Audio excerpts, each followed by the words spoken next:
আমরা কোর্টে চালান করছি, 3 দিন থেকে 4 দিনের মাথায় জামিন নিয়ে এলাকায় এসে আবার মাদক ব্যবসা করছে। এই জন্য মাননীয় আইনমন্ত্রীকে বলবো, আপনি এই ইয়াবা গাঁজা যেই বড় বড় নেশাগুলো আমাদের দেশে বেশি সচরাচর চলছে, এই বিষয়ে আইনটাকে আরেকটু মজবুত যদি করবেন। আমার এলাকায় মাদক নিয়ে বড় মুশকিলে আছি, সেই সহযোগিতা আমি পাচ্ছি না।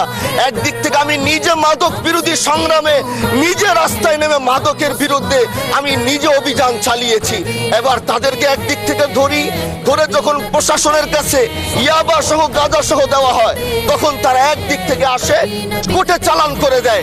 একদিক থেকে গোটা দেশ বলছে এই দেশ মাদক মুক্ত করতে হবে, আর একদিক থেকে যখন তাদেরকে আমরা কোর্টে চালান করছি, 3 দিন থেকে 4 দিনের মাথায় জামিন নিয়ে এলাকায় এসে আবার মাদক ব্যবসা করছে।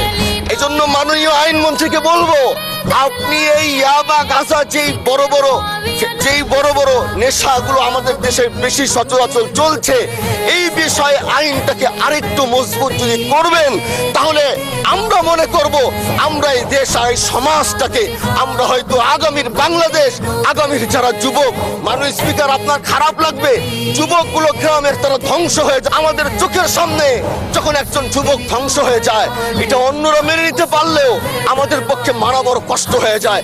আমরা দেশটাকে বাঁচাতে চাই, আমরা আগামীতে ওরকম কিছু যুবক তৈরি করতে চাই যারা নেশা ধরবে না, তারা পড়াশোনা করবে, তারা দেশের জন্য ফিকির করবে।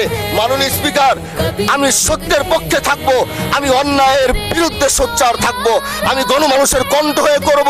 আমি এমন ধন্যবাদ মাননীয় সদস্য, অসংখ্য ধন্যবাদ।